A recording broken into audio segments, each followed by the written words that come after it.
The extent of tranquility you forfeited remains unknown until the precise moment you disentangle yourself from a detrimental individual. Initially, their demeanor struck you as innocuous, perhaps even captivating or relatable. You perceived a shared vulnerability, believing their personal struggles mirrored your own. Their narrative seemed to echo aspects of your life journey. This resonated with you, and you interpreted it as a profound connection. However, Carl Jung might have posited that this perceived resonance was, in fact, in alignment with your shadow self. This is because certain individuals do not enter your life to bring about completion or wholeness. Instead, their arrival serves to illuminate unaddressed wounds and unresolved issues within you. And unless you possess sufficient self-awareness to discern this underlying dynamic, you will persistently misinterpret these recurring patterns as destiny, when in reality, they are merely cycles of repetition. Jung, therefore, provided us with a fundamental principle, an unmistakable warning sign so apparent that its very obviousness allows it to remain unnoticed. He termed this phenomenon a projection trap. He articulated, everything that irritates us about others can lead us to an understanding of ourselves. Yet he also issued a critical caveat.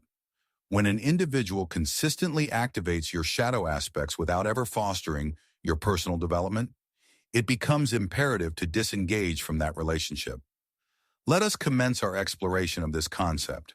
Consider the individual who compels you to diminish yourself. Your interaction with them begins subtly, with a gradual reduction of your authentic self. You find yourself laughing with less abandon, speaking with less frequency, and constantly second-guessing your own thoughts and actions. You habitually defer to their emotional state, waiting for their mood to stabilize before daring to express your own feelings. You offer apologies, not for any genuine transgression on your part, but for the emotions they are experiencing. You carry a burden of guilt that is not rightfully yours, assuming responsibilities that do not belong to you. And in a slow, incremental process, you gradually sacrifice your genuine self for the sake of mere survival within the relationship. This person never explicitly demands that you shrink or become smaller. They don't need to. Their very presence communicates this expectation implicitly. Jung would characterize this dynamic as a power imbalance disguised as a genuine connection. This pattern frequently manifests in relationships with friends, romantic partners, or mentors, individuals who subtly exert a demand for your submission in order to feel secure within themselves. You might mistakenly perceive this as healthy compromise, but what is genuinely transpiring is a process of energetic depletion. They experience a sense of amplified self-importance when you feel diminished. Conversely, you feel a sense of being needed when you perceive yourself as invisible. This is not genuine affection. It is a form of unhealthy dependency. They instill within you a fear of your own personal growth and expansion. Consequently, you constrict yourself not out of genuine desire, but out of a profound apprehension of losing them should you fail to conform. And here lies the most perilous aspect of this situation. You become ensnared in and addicted to the cyclical pattern. The act of withdrawing from the relationship feels akin to rejection. However, the temporary periods of closeness provide a deceptive sense of security. This is a classic example of trauma bonding. Jung recognized this phenomenon with remarkable clarity. He penned, "Where love rules, there is no will to power, and where power predominates, love is lacking." Therefore, if someone consistently causes you to doubt your inherent worth, that individual is not a suitable partner for mutual growth. Rather, they are someone from whom you must actively grow away, because no human soul has ever achieved true expansion by remaining perpetually small. Now let's turn our attention to the individual who mirrors your internal chaos. These individuals possess a certain magnetic allure. This magnetism stems not from their inherent psychological health, but from the unsettling familiarity of their dysfunction. They frequently complete your sentences, accurately anticipating your thoughts. They echo your deepest wounds and unresolved issues. In their presence, you feel profoundly seen, genuinely understood. You experience an immediate sense of having known them for an eternity. Yet what you are truly encountering is a reflection of your own shadow self. Jung famously cautioned, Until you make the unconscious conscious, it will direct your life and you will call it fate. This person acts as a living mirror, reflecting everything you have suppressed within yourself. Your anger, your shame, your compulsive need for control. They embody the very aspects of yourself that you are not yet prepared to confront. And instead of resisting these unsettling reflections, you forge a bond with them. You connect through shared pain, through narratives of betrayal, through a mutual animosity towards a common adversary, or through a shared tendency to evade responsibility by blaming past events. You begin to erroneously conflate shared traumatic experiences with authentic connection. However, shared suffering does not equate to a shared sense of purpose. Herein lies the profound insight Jung subtly alluded to. Your shadow is not merely a source of darkness. It possesses a powerful, seductive quality. It craves nourishment. It seeks out individuals who will willingly participate in reenacting old, familiar roles: the fixer, the victim, the manipulator, the martyr. And so you invariably find someone who enables you to remain entrenched in this theatrical performance, all while convincing yourself that it constitutes real life. But you are not progressing towards healing. You are merely trapped in a repetitive loop, endlessly replaying a script that your younger self never managed to complete. And if you are not exceedingly vigilant, this relationship will transform into a mere performance of your most unhealed internal components. This is precisely why Jung did not advocate for hating your shadow. Instead, he urged us to integrate it, to bring it into the conscious light, and to distance ourselves from those who only seek to perpetuate its existence. Because anyone who fuels your internal chaos is not your ultimate destiny. They are unequivocally a significant distraction.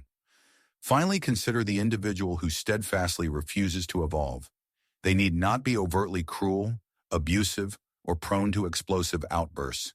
Their defining characteristic is simply their unwavering stagnation.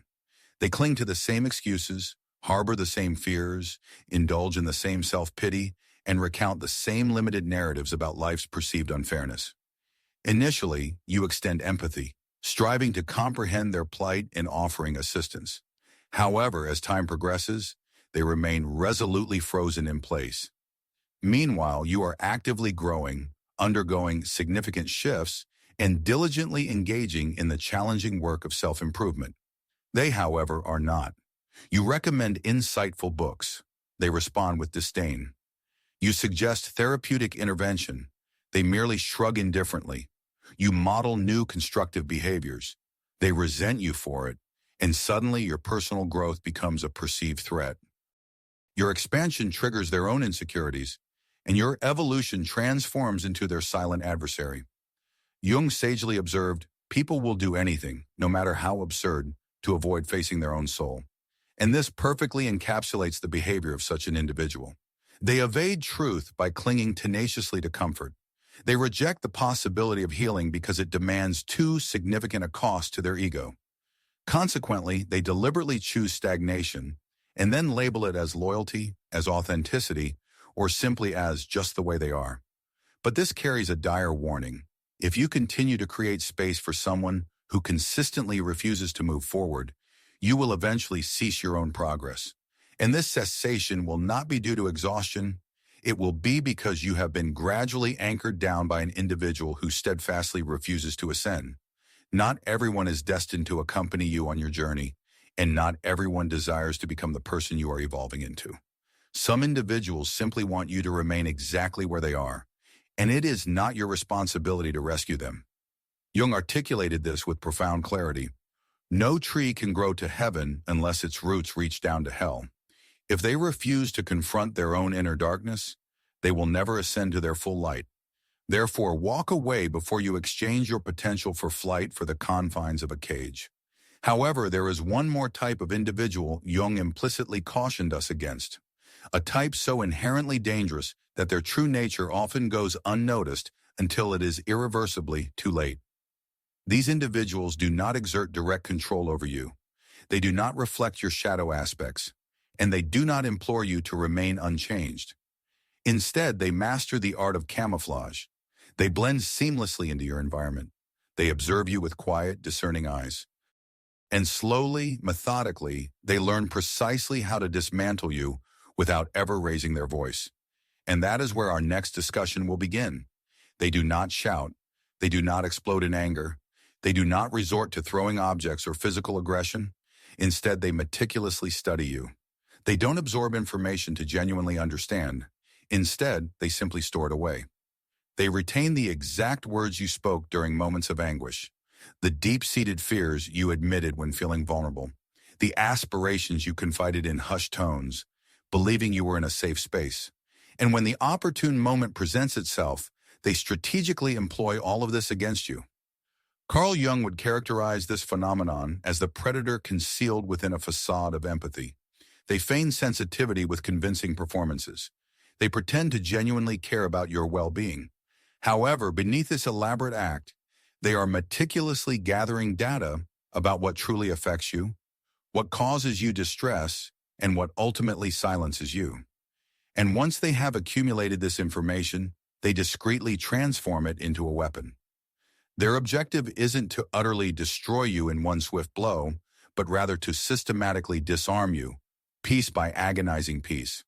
You will invariably feel bewildered after engaging in conversations with them, overcome with shame regarding what you disclosed, and deeply uncertain about the appropriateness of your own emotional responses. And therein lies the core of their power. They do not engage you in direct conflict using overt force. Instead, they combat you through subtle insinuation and veiled suggestions.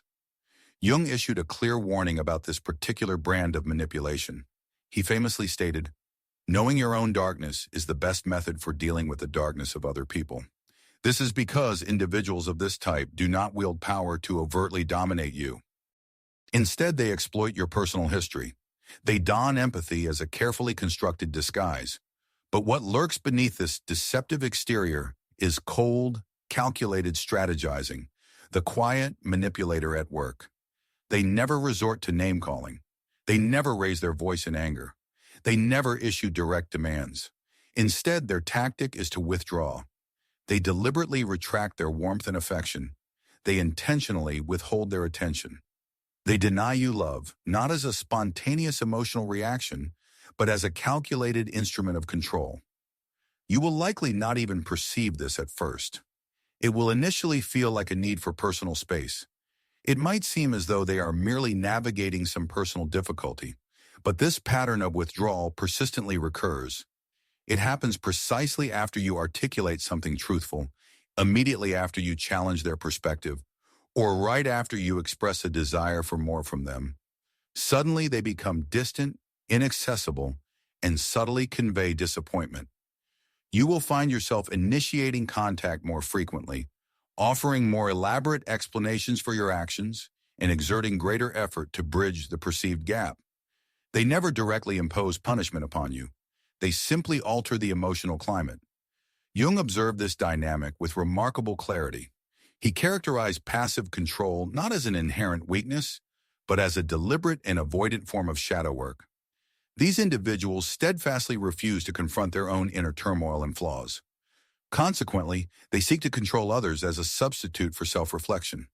You will be made to feel as though you are the unstable one, as though your emotions are excessive, and that your needs are simply too demanding. However, what is truly unfolding is emotional deprivation, cleverly masked as a mature and composed demeanor. This individual consistently compels you to pursue the connection. And once you have pursued it to a sufficient extent, you will gradually forget that genuine love is not meant to feel like an endless quest to earn approval. Distance yourself from anyone who treats love as a transactional currency. Because the moment you cease to perform or meet their unspoken expectations, they will cease to care. That is not genuine intimacy. That is a form of invisible abuse. Now let's consider the master of guilt. You will frequently hear pronouncements such as, "I suppose I'm always the villain in your story. Go ahead, just leave. Everyone else always does. I truly believed you were different. You are inflicting more pain on me than you could possibly comprehend." And in these specific instances, you will feel utterly devastated, not because you have committed an actual wrongdoing, but because they have skillfully transformed your healthy boundaries into what feels like a profound betrayal. This is the individual who employs guilt as an emotional adhesive. They hold you emotionally captive. Their suffering becomes your personal responsibility. Their needs are transformed into your primary obligation. And every single time you attempt to create some distance, they will experience just enough of a perceived collapse to compel you to remain. Jung would label this phenomenon as emotional fusion, a state where the distinct boundary between oneself and the other completely dissolves. You are no longer recognized as a distinct individual. You become a caretaker, a vital lifeline, a designated role. You erroneously believe that departing would utterly destroy them, when in fact remaining in the situation is systematically destroying you. These individuals do not achieve healing through your assistance. They merely survive by virtue of your sacrifices. And here lies the most unsettling aspect. They genuinely believe they love you. They shed authentic tears. They experience genuine panic at the mere thought of your absence. But this is not because they deeply cherish you for who you authentically are. It is because they cannot tolerate the prospect of losing their control over you. That is not genuine affection. That is an attachment disorder, cleverly concealed beneath a romantic facade. Jung famously observed, "Loneliness does not come from having no people around you, but from being unable to communicate the things that seem important to you." And in the presence of this particular individual, you will perpetually feel unrecognized and unseen. Not because they refuse to listen to your words, but because your inherent truth poses a direct threat to their carefully constructed illusion. You will gradually begin to experience guilt for personal growth, for taking necessary rest, and for safeguarding your inner peace. And once guilt becomes the sole conduit connecting you and them, it is unequivocally time to sever that connection. Next, we examine the one who remains in close proximity solely to compete. They neither harbor hatred for you, nor possess genuine love for you. They orbit around you like a perpetual shadow, always positioned slightly behind, always meticulously observing. Initially, they appear to be remarkably supportive. They enthusiastically applaud your successes. They articulate all the appropriate words of encouragement. But beneath this surface veneer, a silent, undeclared war is constantly simmering. They aspire to be like you, but not in a collaborative or shared sense. They desire to match your achievements, but exclusively for the purpose of ultimately surpassing you. And soon you will distinctly perceive this underlying dynamic. Every accomplishment you share is met with an immediate comparison. Every positive experience you recount is promptly followed by an anecdote of their ostensibly better experience. Every vulnerability you expose becomes an opening for subtle one-upmanship. You will gradually find yourself diminishing your own presence, not because they explicitly demand it, but because their very presence feels like a perpetual scoreboard, constantly tallying who is ahead. Jung issued a profound warning. The most dangerous conflicts are those we ignore because they accumulate and eventually explode. And in this silent, insidious competition, you will never anticipate the impending explosion because they don the guise of a friend, a sibling, or a partner. Yet internally, they are still desperately striving to prove something, not to the external world, but to the younger, once unseen version of themselves. They resent your inner radiance, not because it is inherently bright, but because it starkly illuminates their own inherent darkness. Withdraw from anyone who transforms your joy into their personal insecurity. Do this not out of anger, but because authentic connection is not a competitive race, and genuine love does not keep a meticulous score. Finally, we consider the one who articulates the language of healing, but whose life is steeped in denial. They are adept at using the correct therapeutic terminology. They readily quote from self-help books. They light candles, speak eloquently about vibrations, and discuss shadow work as if it were merely a fashionable trend. But observe their actions with meticulous attention. Their actual behavior consistently contradicts their spoken words. They evade accountability with the fervor of avoiding danger. They cleverly spiritualize their inherent red flags. They mislabel cruelty as establishing healthy boundaries. They redefine avoidance as a form of inner peace. They portray emotional coldness as a profound state of healing. And soon you will begin to question the very meaning of healing itself. Jung firmly believed in the integration of opposing forces, not in the mere escape from discomfort. He famously penned, People will do anything, no matter how absurd, to avoid facing their own soul. And this precisely describes the actions of such an individual. They conceal themselves behind a meticulously crafted facade of spiritual awareness, thereby ensuring they never have to genuinely undergo personal transformation. They will accuse you of being excessively reactive. They will assert that you are in dire need of becoming more grounded. They will invariably highlight your perceived flaws and shortcomings, yet consistently refuse to confront or acknowledge their own. This specific individual possesses a peculiar and destructive trait. They transform sagacity and insight into a weapon. In doing so, they inadvertently obstruct not only their personal development, but also yours. You will discover that genuine recovery and emotional restoration are unattainable in their presence. Instead, you will gradually experience a desensitization and emotional numbness as a direct consequence of their influence. This is because authentic healing is far removed from superficial appearances or aesthetically pleasing presentations. It is rarely a picturesque process. Rather, it is inherently chaotic, visceral, and unvarnished. It demands unwavering candor and, critically, the profound courage to engage in honest self-reflection, to genuinely look inward, rather than merely broadcasting performative declarations about introspection. Therefore, it is imperative to distance yourself from any individual who utilizes the concept of healing as a mere facade or an opportunistic guise.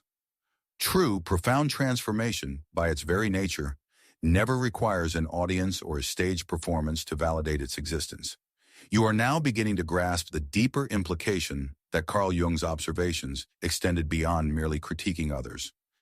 He was, in fact, drawing attention to those intrinsic aspects within ourselves that inadvertently create an opening, allowing such destructive personalities to infiltrate our lives.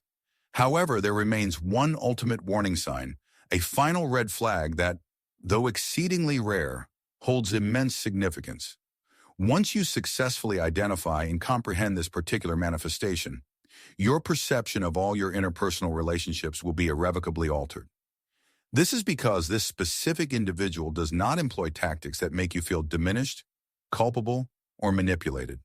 On the contrary, they possess an uncanny ability to make you feel profoundly understood and recognized. Yet their true objective is not to possess your essence or spirit. Instead, it is to elicit your complete and utter capitulation. We will delve into this final archetype shortly. The individual who subtly extinguishes your inner radiance by enveloping you in their own profound gloom.